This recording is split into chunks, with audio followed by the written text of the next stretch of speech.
Headlines on global business. New Year celebrations. Cities across China hosting a variety of New Year celebrations. We'll take a look at some of the hottest holiday destinations. Trade agreement. Today marks the third anniversary of the Regional Comprehensive Economic Partnerships implementation. We explore how this agreement has benefited the participating countries. And hope for peace. Surveys indicate that many Russians hope for an end to the military operation in Ukraine, which has significantly impacted their economy.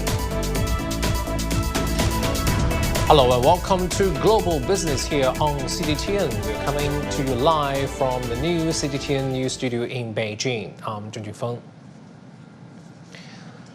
First up, Chinese people are taking a national New Year's holiday at Wednesday. But according to booking platforms, many seem to have taken 2 more days off and extended holiday into the weekend to travel overseas.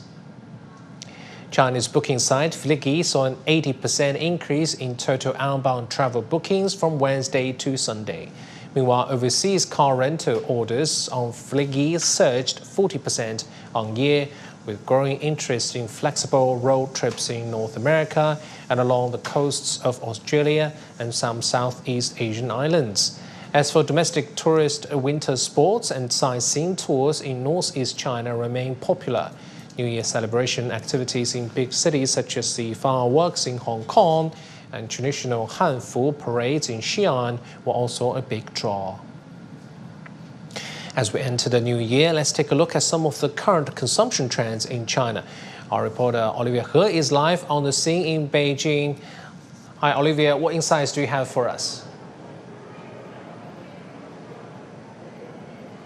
Hey, Junfeng. So I'm currently at a cinema here in Beijing, and let me tell you, the movie scene for 2025 is off to a great start.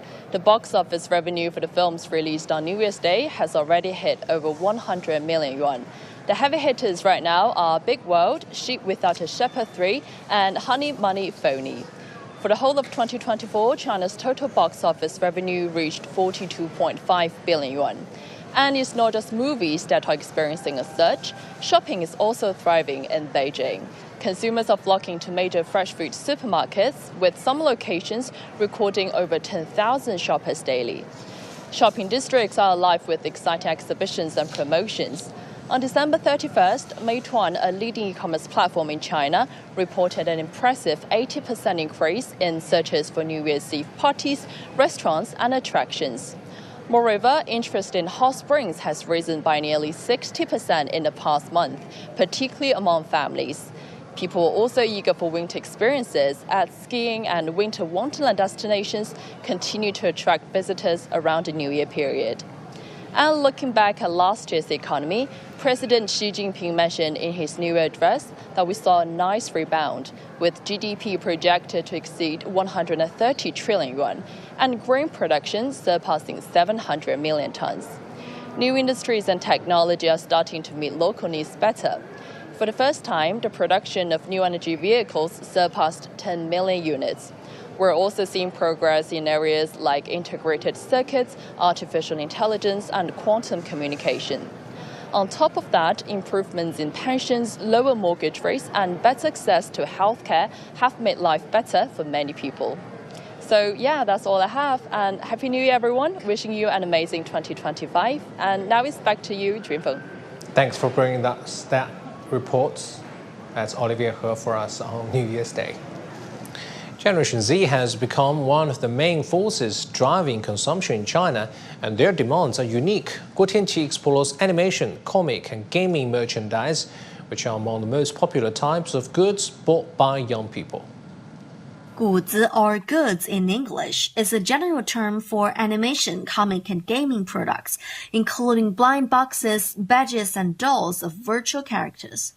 According to China Insights Consultancy, the ACG economy in China has soared to about 170 billion yuan or $23 billion in 2024. It's expected the overall market size will reach 300 billion yuan or $43 billion in 2029.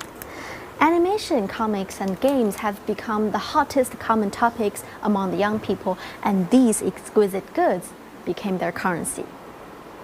Gen Z is the main force driving consumption in this area. In 2024, the number of animation, comic, and gaming lovers in China reached 500 million, more than one-third of China's population. Jian Yitong is a college student and passionate fan. I'm in exam week now. As soon as I wake up every day, I start studying. So I come here especially to admire these beautiful goods and relieve my stress. Yitong says almost half of her friends are animation, comic, and gaming lovers. They watched cartoons when they were young and read comics and played video games when they got a bit older. Many of my classmates bought dolls made of anime characters and put them in front of them when studying in the library to give themselves spiritual strength. From a psychological perspective, some experts say paying for emotional comfort reflects changes in Chinese consumption trends among young people. 很多美好的回忆，这种确定的陪伴。 The qualities of animation, comic, and gaming characters, such as their toughness and bravery, also give them spiritual power. The wonderful memories and companionship of physical goods can strengthen that feeling. Common hobbies can also easily expand the social circle of young people, which is beneficial for mental health. Many big cities in China, such as Shanghai and Chengdu, are now treating the animation, comic, and gaming industry as an engine for economic development by creating commercial complexes that attract young people to shop offline. 郭天琪 CGTN, Beijing. To discuss expectations and outlook for the new year, I would like to invite our studio guest, Professor Liu Baocheng, Dean of the Center for International Business Ethics at the University of International Business and Economics. Professor, Chinese President Xi's New Year speech emphasized plans to improve the livelihoods of people, and one of the major aims is to aiming at population growth, which is now in many economies worries that may drag China's growth for the future. So what do you think are in hand to promote population growth? I think first the people's livelihood is really the chief mission of the Chinese Communist Party under Xi's leadership. And now the population issue is really evolving along the changes of social economic paradigm. And so I think on one hand it's a good thing because people's life expectancy has further expanded and exceeding that of the United States, given that our per capita income is only 1/5 of the United States. And the challenging issue is that because we have too many retirees at the moment, and now the younger generation, as a result of the planned family system, can hardly support such a growth of the senior population. So therefore, I think one is that, of course, the government is now relaxing all the family control and subsidizing many of the younger parents who are able to produce more of the babies. But more important, I think, because people have extended their life expectancy, they can really continue to contribute to the society either by extending their work career or simply through self-organization to volunteer to contribute to society instead of simply turning out as a burden of the society. Yeah, from today, January 1st, a lot of people like me, generation born after the 80s, are expected to work until the age of 63 now. That's right. With some flexibility. And also doctors, teachers, these professionals can really work even longer as long as they like. Right. On another platform would be technology, where we talk a lot about the new quality productive forces involving high tech, such as humanoids, automation, AI, new drug, those biomedicine. There's a lot of talks, but we know that some technology are still evolving in research labs.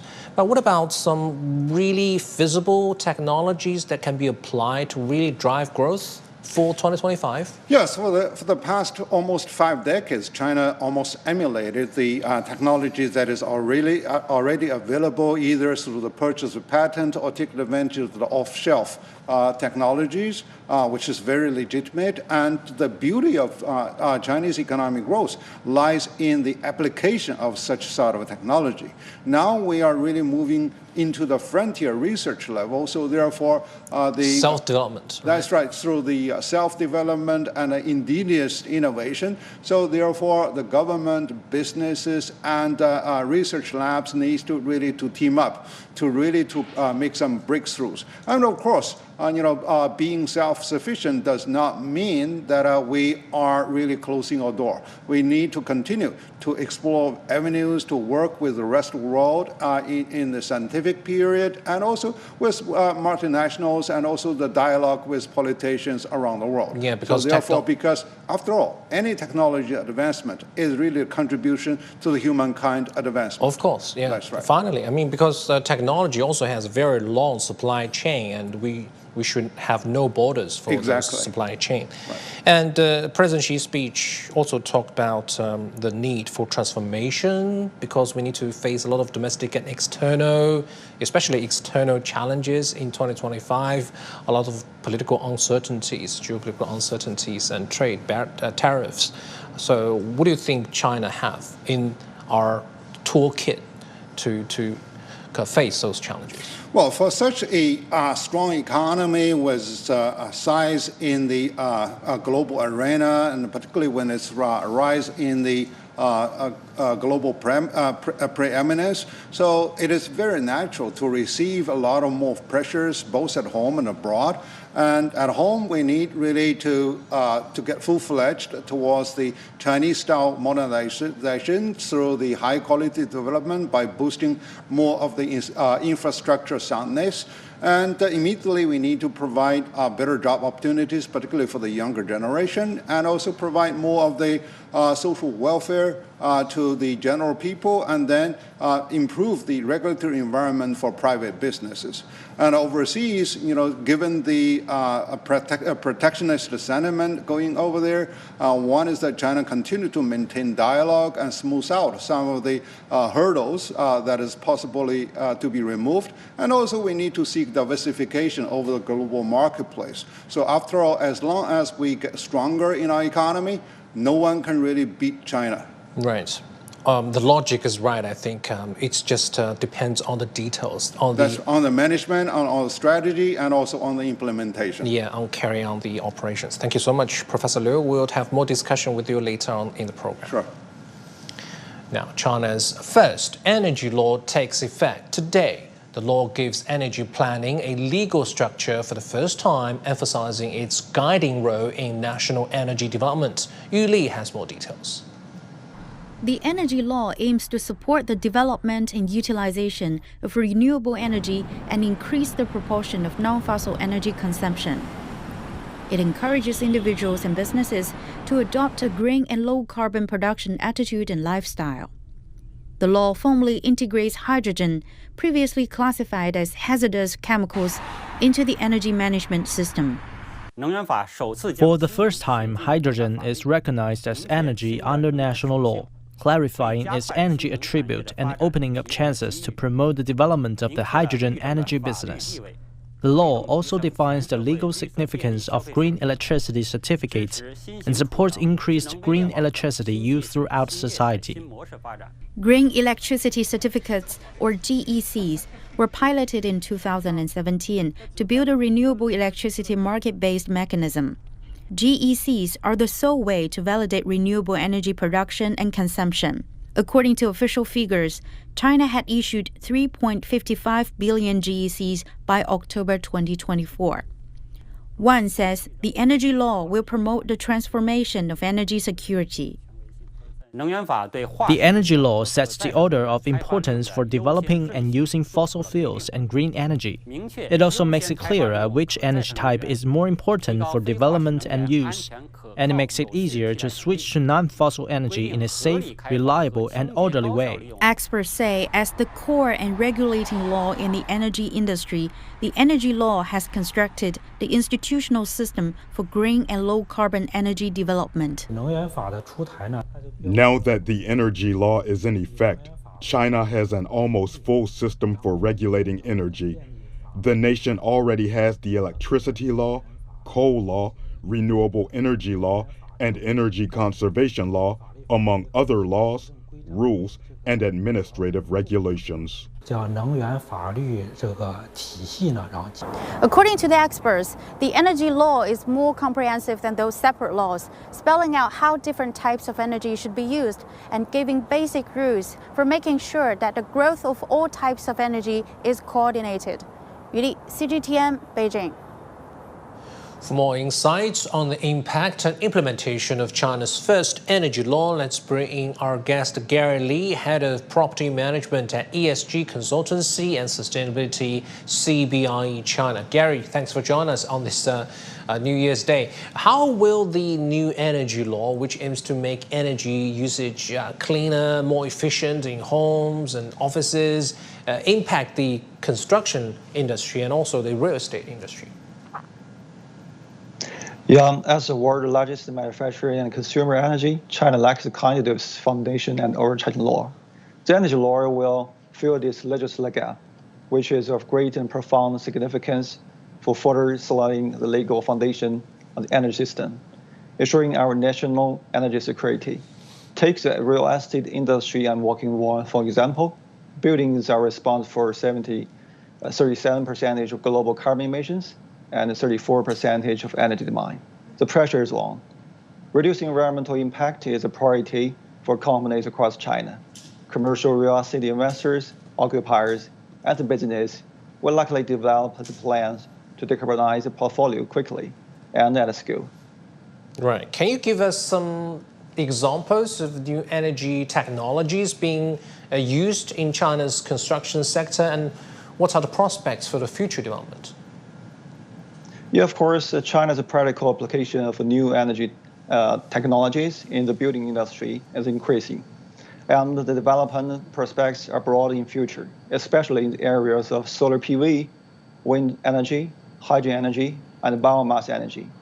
In 2023, China's renewable energy generation reached 2.95 trillion kilowatt hour, a year-on-year increase of 8.3%. According to 34% of China's total energy consumption, and bigger than Europe. So we believe that project investors, occupiers should increase renewable energy and sustainability strategies into their core business plans, remain their competitive and resilient. Right. China's seeing rapid development of building technology and building design for the past 40 years, really fast growth. So how does this position China globally? And I personally can see that all these design and technology evolve in every 5, every 10 years. What changes can we expect in the future? I would say China gains a lot of experiences in the past decades, and we are leading the building design construction around the world, including the college education, design, construction, and also international cooperation. With more international projects participation and international cooperation, we are now leading and influencing the global building transition and technical innovation. Following the energy law we just talked, I think it is not only provides a legal framework for the high-quality development of China energy industry, but also contributes our Chinese wisdom and solution to global energy governance, promoting the global climate change. We have developed a green, efficient, and practical way. Right. Glad to know that China is a leading player now in the world. Thank you so much. That's Gary Lee for us from CBRE. Now, watching global business come up next. trade agreement today marks the third anniversary of the Regional Comprehensive Economic Partnership's implementation. We explore how this agreement has benefited the participating countries.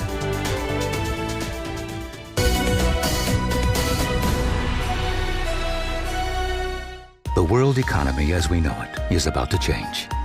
Global business reports highlight emerging markets, developing countries, and dynamic sectors worldwide.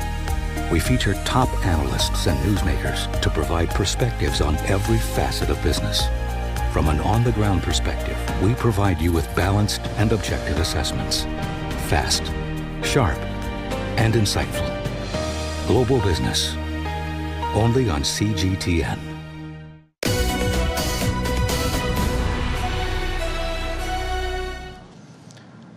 The Regional Comprehensive Economic Partnership, or RCEP, has unleashed tremendous benefits for regional integration in the Asia-Pacific region and powered up economic recovery. RCEP is a free trade agreement initiated by the Association of Southeast Asian Nations, or ASEAN, in 2012 and formulated by a total of 14 members: China, Japan, South Korea, Australia, New Zealand, and 10 ASEAN countries. RCEP entered into force on January 1st, 2022, and is the world's largest free trade pact in terms of population and trade volume.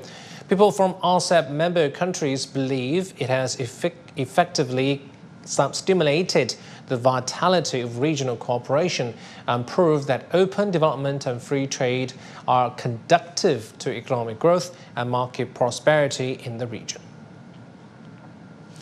The implementation of RCEP agreement has facilitated trade among countries in the region. To provide more insights, let's cross to our correspondent Ryan Melzer in Kuala Lumpur and Juju in Beijing.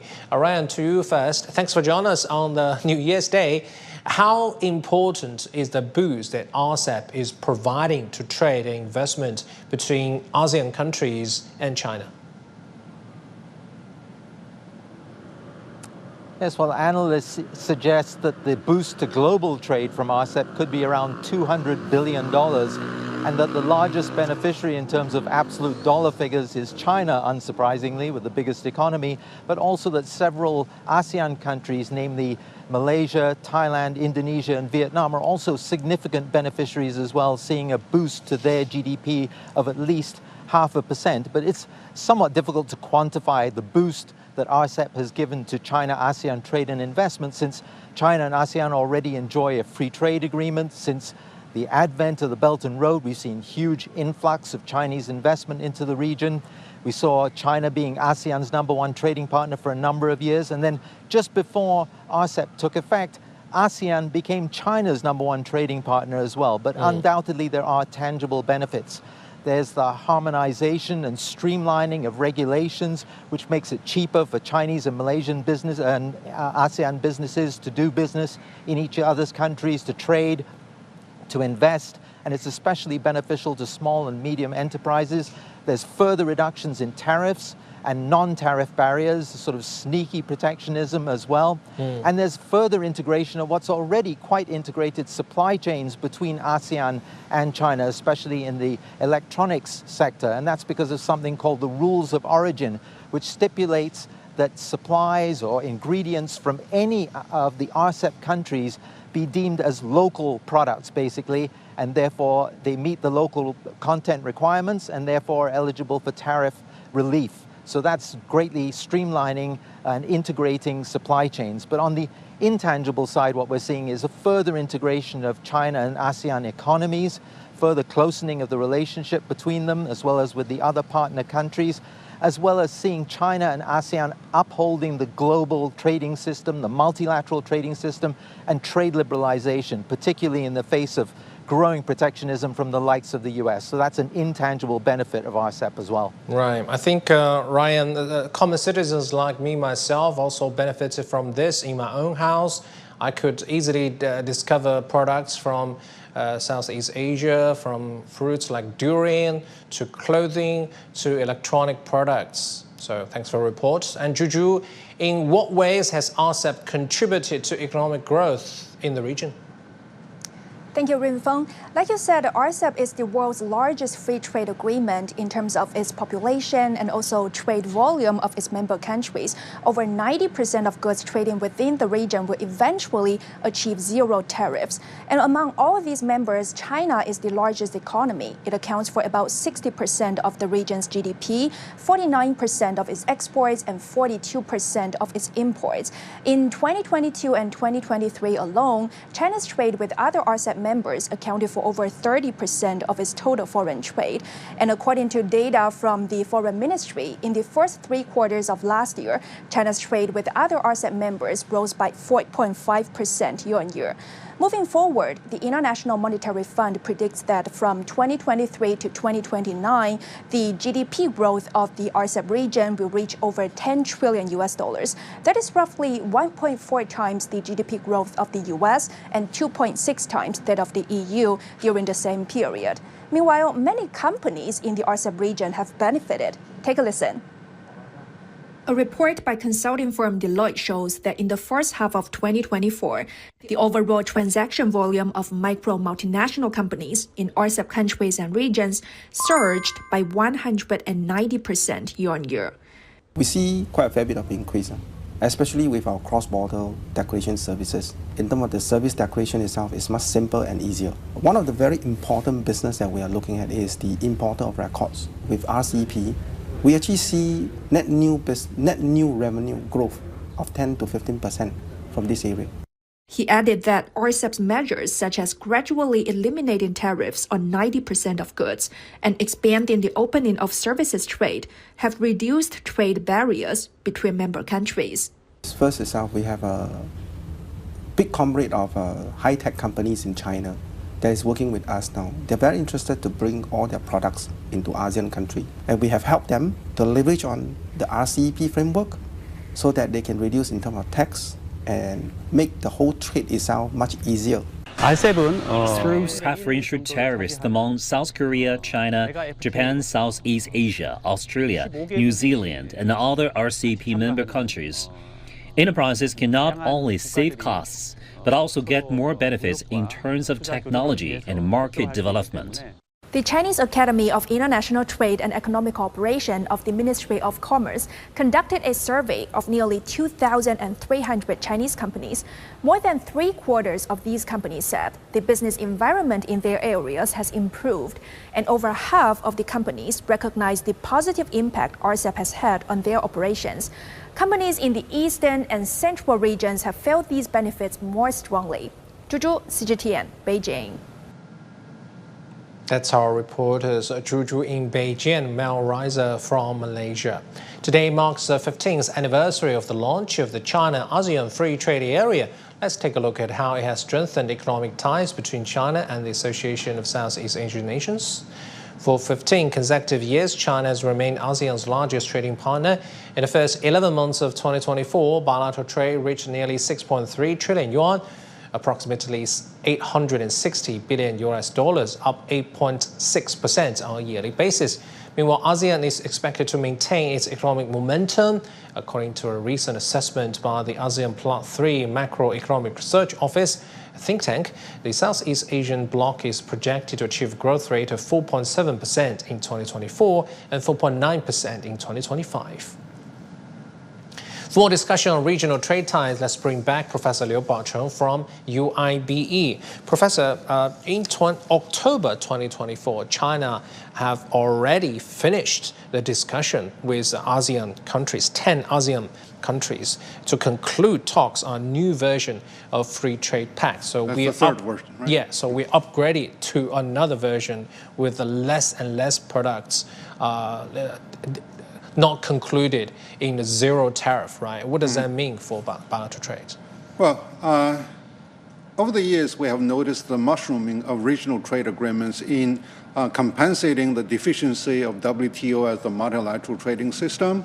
It does give people the level of comfort and in the meantime more flexibility to engage in the division of labor and push for the full exercise of comparative advantage of each participating members.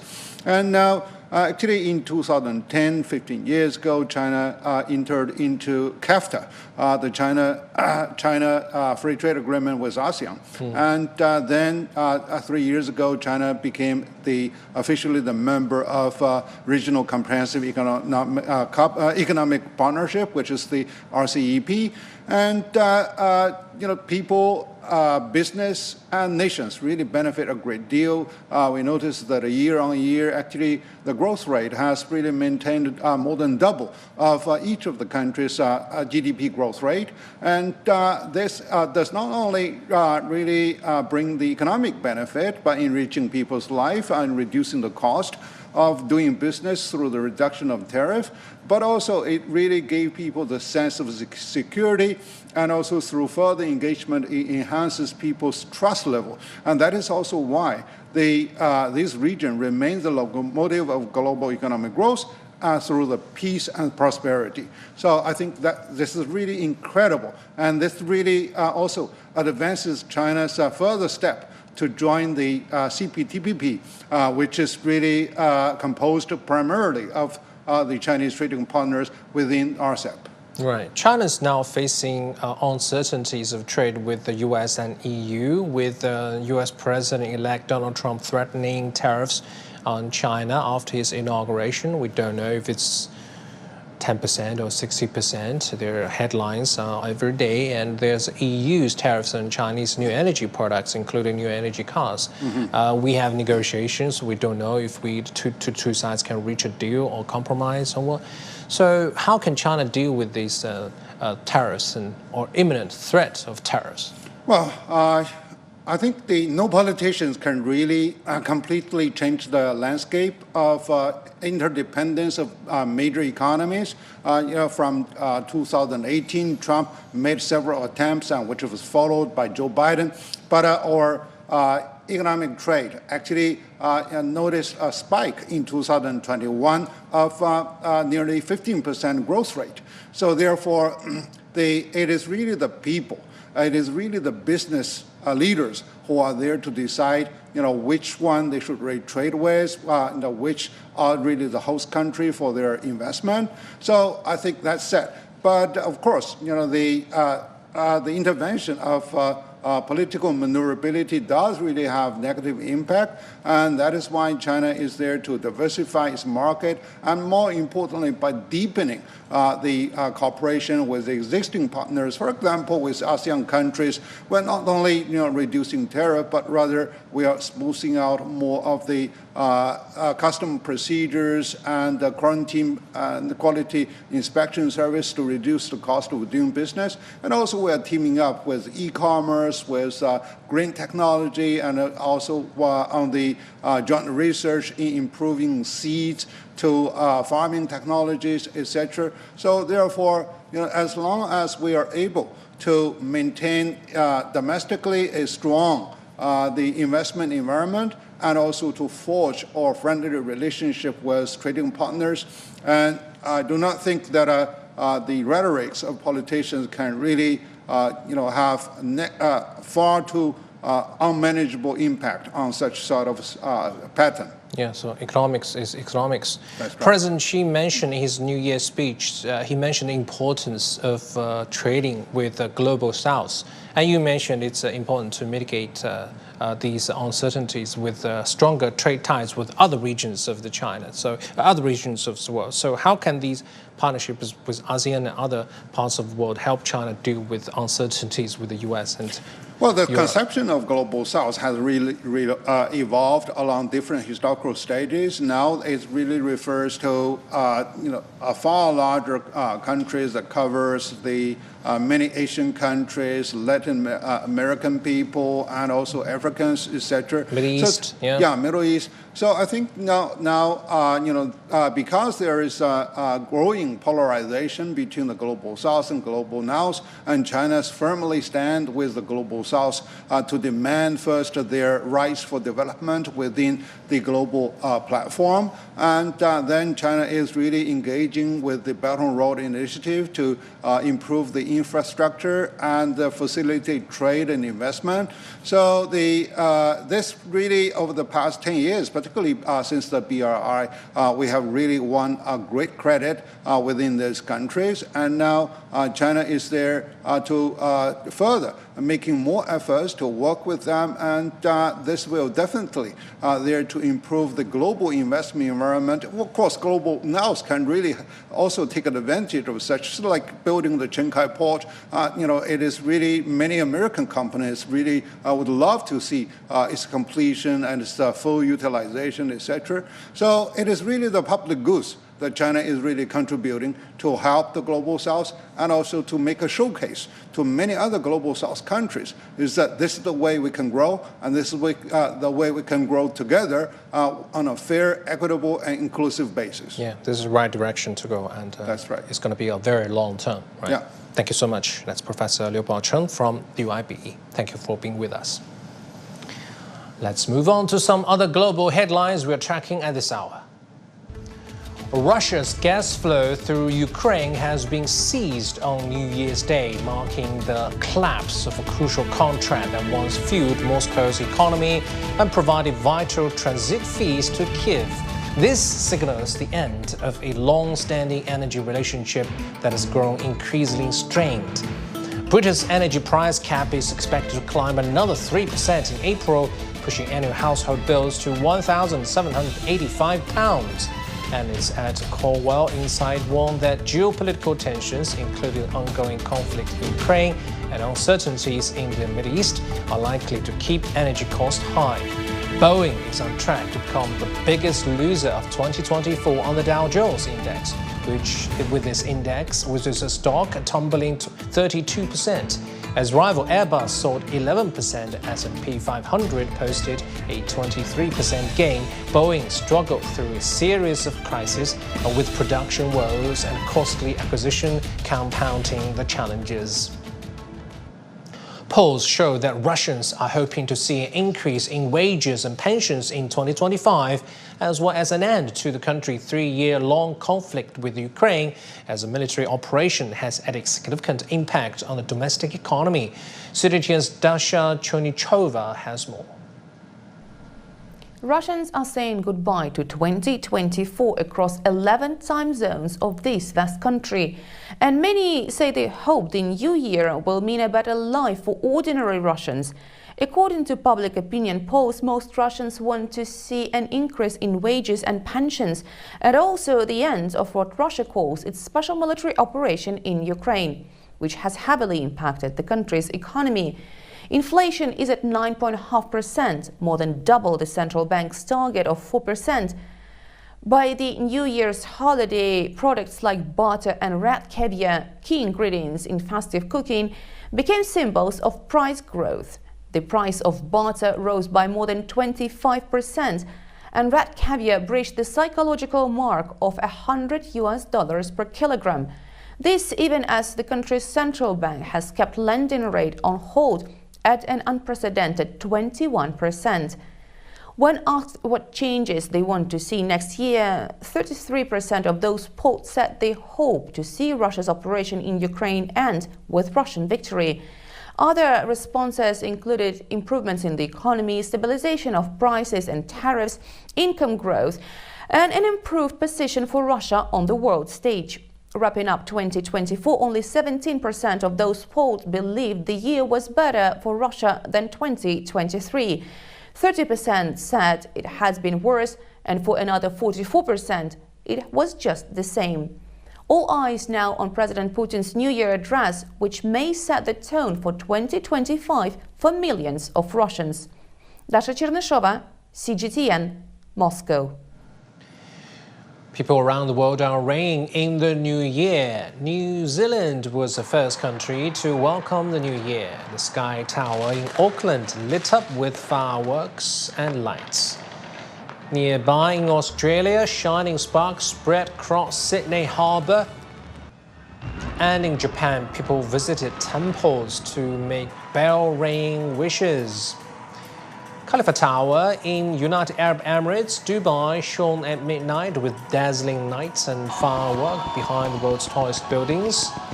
People gathered in Syria's Damascus to usher in a new year and a hopeful future for the country. CGTN spoke to people across Africa about their hopes and aspirations for the new year. I would tell my country's officials Happy New Year.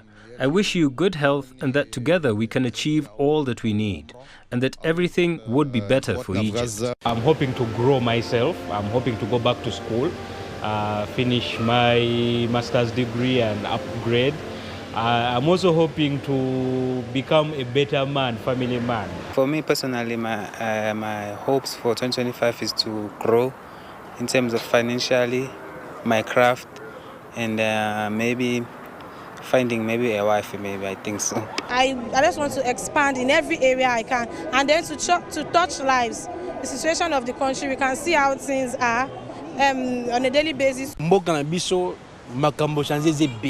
There's so many things that I would like to see change in our country next year. The first is our living conditions.